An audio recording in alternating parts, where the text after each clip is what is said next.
जय हिंद दोस्तों, जय हिंद बच्चों। कैसे हो आप सब और कैसे चल रही है आपकी तैयारी?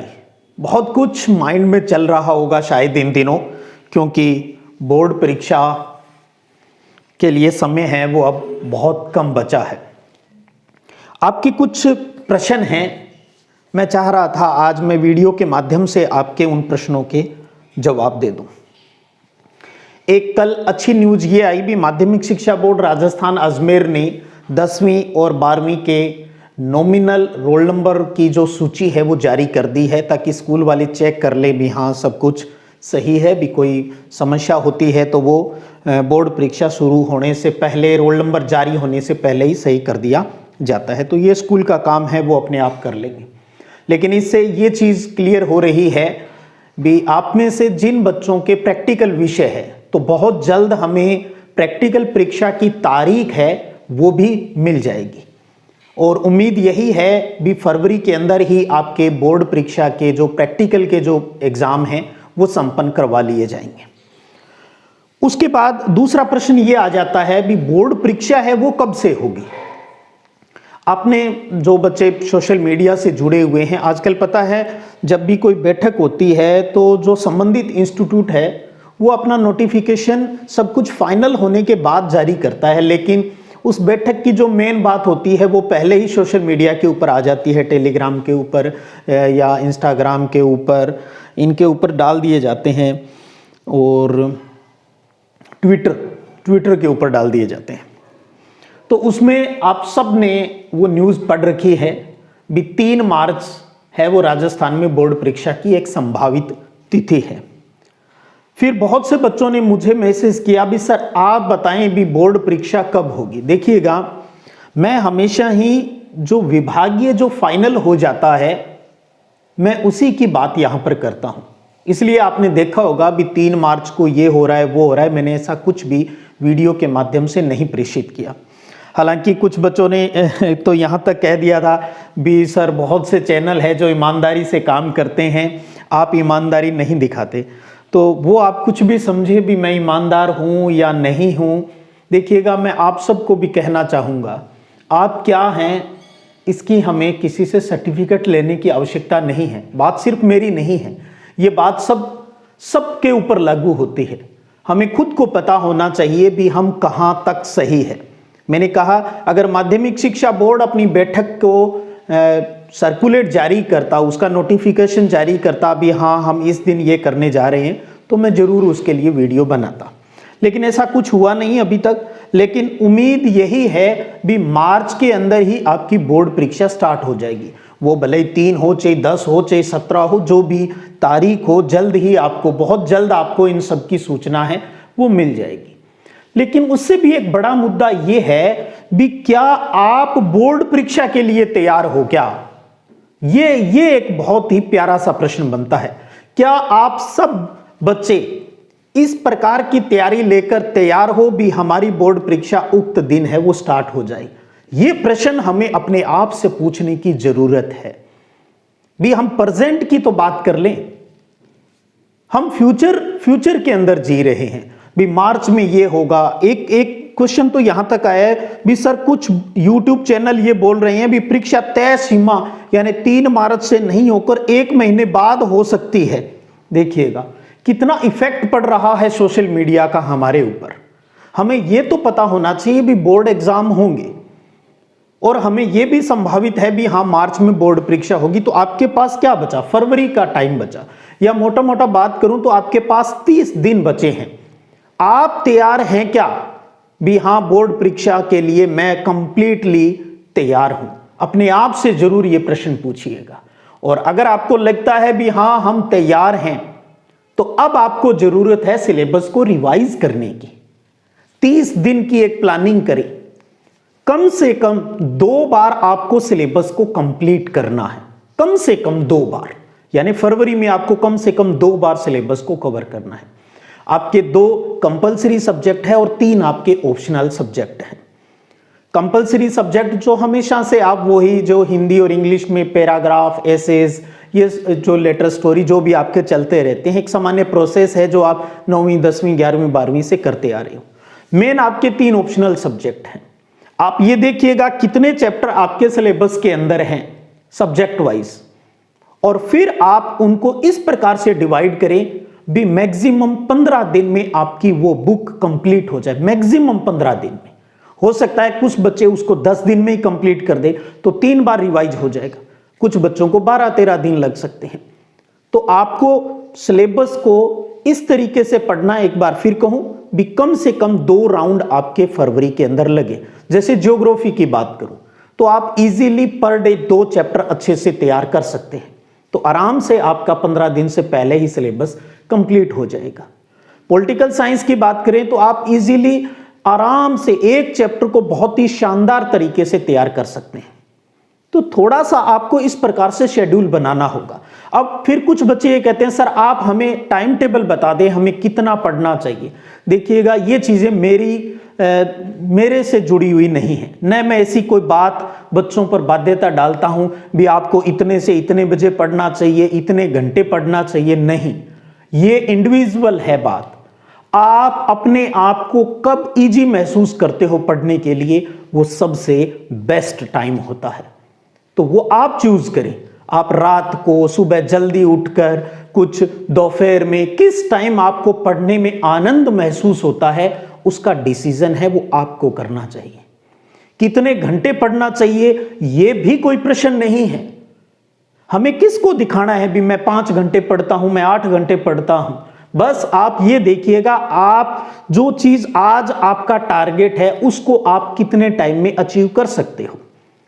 थोड़ा सा आपको टारगेट बनाना होगा भी आज मुझे इतना काम कंप्लीट करना है, और अगर इसके लिए आपकी सच्ची तड़फ होगी, सच्ची प्यास होगी उस चीज को प्राप्त करने की, तो 100% आप उस चीज को कवर कर लेंगे, इजी तरीके से कवर कर लेंगे। चाहे भले ही उसमें 3 घंटे लगे, चाहे 4 घंटे लगे, चाहे 6 घंटे लगे। आज का टारगेट तो बनाइए भी आज मुझे पूरे दिन में इतना काम करना है। यानी इस चीज से मैं आपको यह बताना चाहता हूं, अक्सर हमारी क्या आदत है, हम या तो पुराना रोना रोते रहते हैं भी मेरे तो उस टाइम ये याद नहीं हुआ, मेरे तो ये प्रॉब्लम हो गई, उस टेस्ट में मेरे ये नहीं आए, या फिर हम आगे चले जाते हैं, यानी या तो पास्ट की बात करते हैं या फिर हम आगे यानी फ्यूचर की बातें करने लग जाते हैं। यार बोर्ड परीक्षा कब होगी, वो चैनल वाला तो ये बता रहा है, ये तो कुछ नहीं बता रहा है, कैसे करके, या तो फ्यूचर। सबसे बड़ी प्रॉब्लम है हम प्रेजेंट टाइम को खो रहे हैं। आज का टारगेट पूरा हुआ या नहीं, ये सबसे प्यारा प्रश्न होता है। ऐसे यहां भी मैंने बहुत प्यारे प्यारे स्टूडेंट मुझे मिले हैं। एक एमडी नाम से एक इंटेलिजेंट बच्चा भी जुड़ा हुआ है, अक्सर बहुत से प्रश्न पूछता है, जिज्ञासा रहती है उसके, अच्छा लगता है, सैल्यूट करता हूं, रिस्पेक्ट करता हूं ऐसे बच्चों की। लेकिन मैं ये सलाह भी साथ में दूंगा भी हम कर क्या रहे हैं। हम अक्सर प्रश्न ऐसे पूछते हैं जिनका हमसे कोई लेना देना नहीं होता भी, जैसे क्या बोर्ड परीक्षा के एडमिट कार्ड जारी हो गए हैं? मुझे नहीं लगता ये कोई प्रश्न बन रहा है। क्या अतिरिक्त परीक्षा केंद्र बनाए जाएंगे? क्या फलां गाइडलाइन का इस्तेमाल होगा? क्या जूते उतार दिए जाएंगे? क्या चप्पल उतार दिए जाएंगे? ये काम हमारा, तो फिर माध्यमिक शिक्षा बोर्ड क्या करेगा? पुलिस प्रशासन क्या करेंगे? शिक्षक क्या करेंगे? जिनकी ड्यूटी लगेगी इन्विजिलेटर्स, वो क्या करेंगे? हमने तो सारा काम, यानी स्टूडेंट ही पेपर देने वाला हो गया, स्टूडेंट ही सारे कामों की देखरेख करने वाला हो गया। आपको पता है ये गंदी आदत हमें किसने डाल दी? इस सोशल मीडिया ने ही तो डाल दी। छोटा सा कुछ हुआ नहीं कि उससे पहले इस तरीके से इस डिजिटल प्लेटफॉर्म पर प्रस्तुत किए जाते हैं भी बच्चे दिग्भ्रमित हो जाते हैं, जिससे हमें हमारी जो सकारात्मक ऊर्जा जिस टाइम जहां लगानी चाहिए हम वहां नहीं लगा पाते हैं, और हमारे अंदर नकारात्मकता हावी होने स्टार्ट हो जाती है। मैं ये नहीं कहता भी आपके दिमाग में ये आया तो वो गलत आया, बात ये नहीं है। बात यह है भी हम पास्ट और फ्यूचर के चक्कर में क्यों हैं, हम प्रेजेंट को क्यों नहीं जी पा रहे हैं। आज का हमारा जो शेड्यूल था, टारगेट था, क्या हमने उसको पूरा किया? अक्सर एक दिन अक्सर होता है, या एक दिन की मैं बात बताऊं, अक्सर बच्चों से पूछता रहता हूं भी आपको क्या लगता है किस प्रकार का कल्चर अच्छा है? सर कुछ चीजें फॉरेन कल्चर की, पश्चिमी सभ्यता बहुत अच्छी लगती है, ये चीजें कितनी आजादी होती है वहां। अरे कभी कोई आपके आस पड़ोस से विदेश गया हो तो उससे जरूर पूछिएगा। हाँ, उनकी बहुत सी चीजें आपको अच्छी लगती होगी, लेकिन उनकी कार्य प्रणाली को भी तो आप अपनाइएगा। वो हफ्ते में 5 दिन काम करते हैं, और जब वो काम करते हैं तो पूरी शिद्दत के साथ, पूरी ईमानदारी के साथ उन 5 दिन में अपना काम कंप्लीट करते हैं। उनका जो टारगेट होता है उसको अचीव करते हैं। वो उस टाइम वो और इधर उधर अपना टाइम वेस्टेज नहीं करते। और सैटरडे और संडे जो उनको मिलता है 2 दिन, फिर वो खूब मस्ती करते हैं, एंजॉय करते हैं। यानी जिस टाइम जो काम उनको करना होता है उसको 100% जोश और जुनून के साथ करते हैं। फिर हम उनकी ये चीज क्यों नहीं अपना सकते? आपको कौन कह रहा है आप एंजॉय मत कीजिए? कौन कह रहा है आप फिल्म मत देखिए? कौन कहता है आपको टीवी मत देखिए? कौन कहता है आप खेलिए मत? कीजिए ना सारे काम, लेकिन आपका कोई तो टारगेट होगा, कोई तो सिस्टम होगा भी इस टाइम हमें ये करना है। मुझे इस टाइम भूगोल पढ़नी है, इस टाइम पॉलिटिकल साइंस पढ़नी है, आज मुझे ये हिस्ट्री पढ़नी है, आज मुझे इकोनॉमिक्स पढ़नी है, बायोलॉजी पढ़नी है, केमिस्ट्री पढ़नी। कोई तो होगा भी मुझे आज इस सब्जेक्ट का ये चीज कवर करनी है। आप उसको कवर तो कीजिए, यानी उस काम को तो आपको कंप्लीट करना ही चाहिए। अब भी क्या होगा, बहुत सौ को ये लगेगा भी यहां तो लेक्चर चल रहा है, उपदेश चल रहा है। हाँ, नहीं सुनते आजकल के बच्चे। और शायद फिर भी, क्योंकि हम तो शिक्षक हैं भाई, हमारा धर्म है। नेशनल करिकुलम फ्रेमवर्क 2005 को जब पढ़ते हैं, और पढ़ा भी है, जिसमें एक शानदार बात कही जाती है कि हर बच्चा पढ़ सकता है और हर टीचर पढ़ा सकता है, बशर्ते दोनों ईमानदारी से काम करें। तो प्रयास रहता है हमारा, हम अपना काम ईमानदारी से करें। आज सोशल मीडिया ने ही तो हमारा सारा सिस्टम खराब कर दिया। इस पर अच्छी चीज भी है, बुरी भी है। और वो सबसे बड़ी चीज हमने सोशल मीडिया में अगर खोई है, वो खोया है टाइम मैनेजमेंट। समय का प्रबंधन करना हम भूल गए हैं भी किस टाइम क्या करना चाहिए। हम अपने आप को बाउंड करके नहीं रख पा रहे हैं। आज भी बोर्ड के विद्यार्थी बहुत से वीडियो गेम खेलते हैं। क्या आप में इतनी हिम्मत है? क्या आप इतना कर सकते हो भी अपने आप को बांध सके भी खेलना है तो मैं सिर्फ इतने टाइम ही खेलूंगा, या छोड़ना है तो मुझे अब छोड़ना है? और एक चीज बता दूं, आप में से जो स्टूडेंट्स जिनको किसी प्रकार की जो गलत आदत पड़ गई है और वो छोड़ना चाहता है, अगर मन में करके वो ये मन में कर ले भी मुझे छोड़नी है, और अगर वो हाथों हाथ नहीं छोड़ सकता तो वो कभी नहीं छोड़ेगा। किसी के कहने से कोई चीज अगर आप छोड़ोगे तो आपको पता है कुछ दिनों बाद आप उस चीज को वापस प्राप्त कर लोगे, उसी नेगेटिविटी के अंदर वापस चले जाओगे। तो आज अगर आपको लगता है भी मुझे कुछ बुरी आदतें हैं जो आपको लगती है वो छोड़नी है, तो उसका संकल्प आज ही छोड़ दिया तो मतलब छोड़ दिया।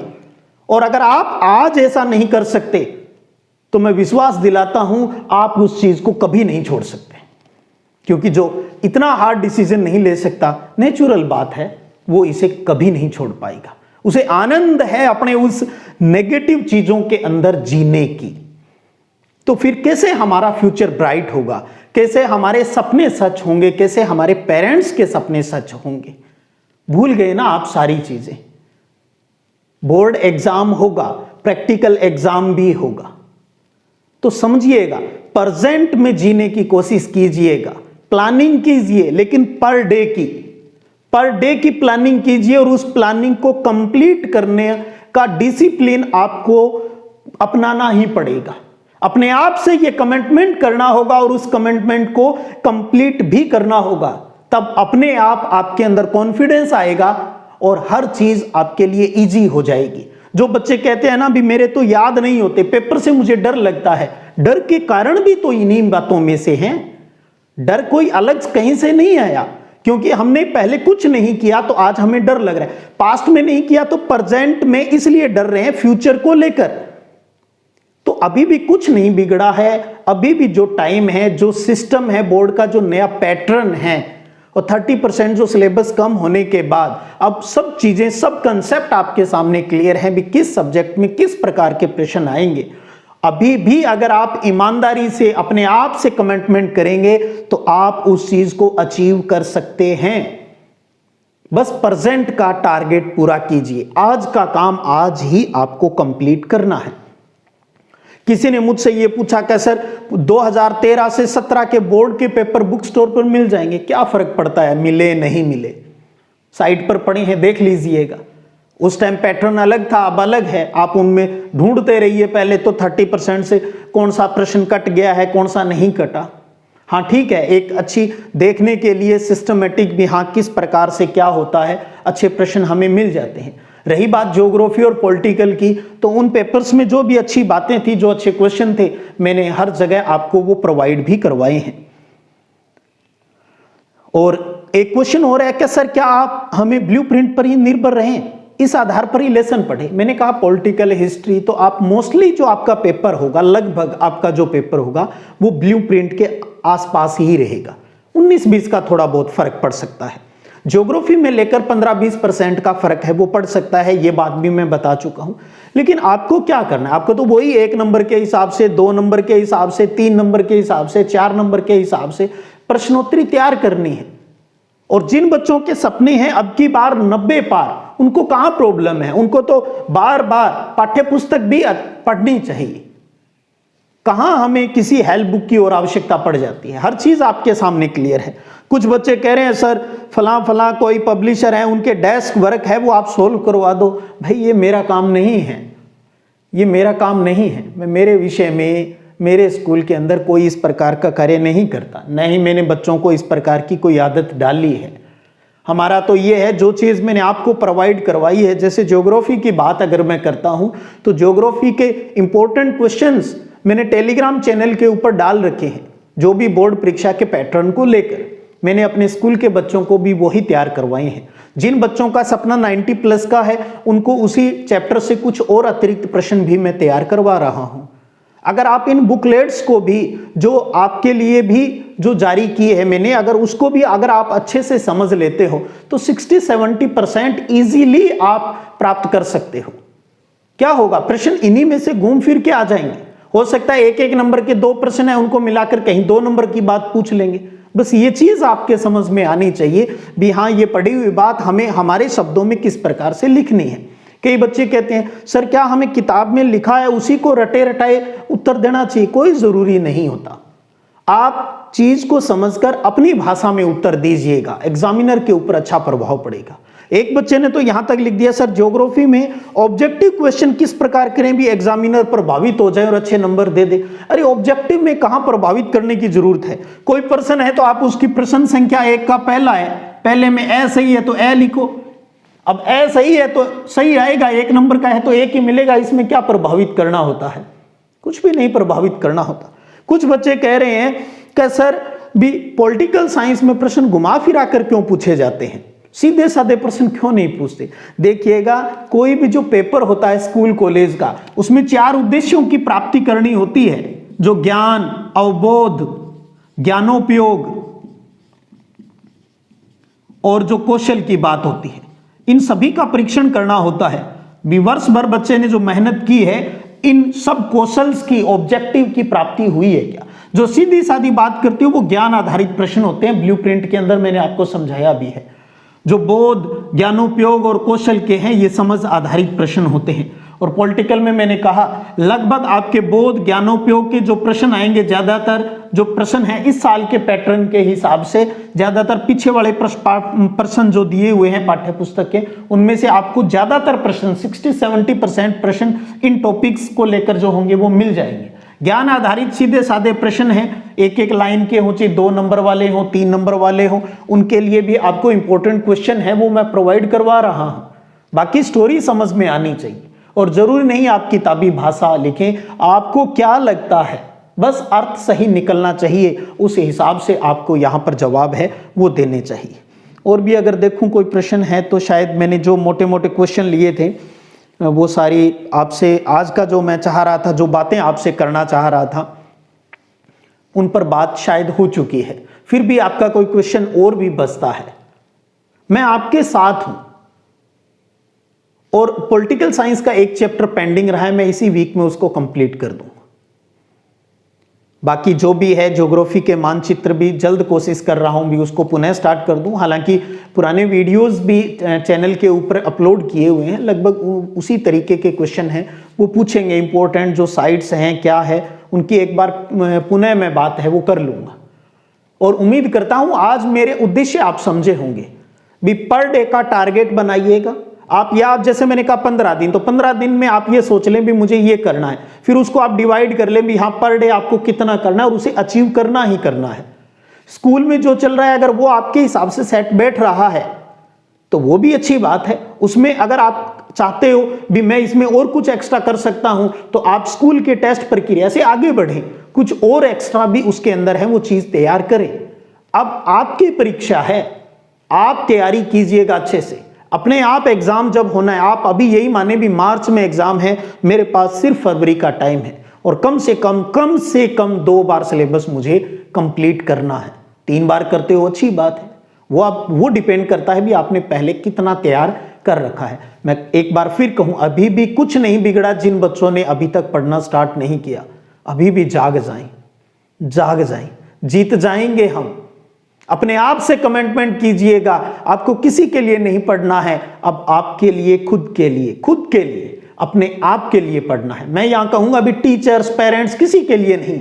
अब जरूरत है, एक जिद है और वो जिद आपको अपने लिए अपनानी है। उम्मीद करता हूं आप बहुत कुछ समझ गए होंगे थोड़े टाइम के अंदर। चलिएगा फिर मिलेंगे, तब तक जय हिंद, जय भारत।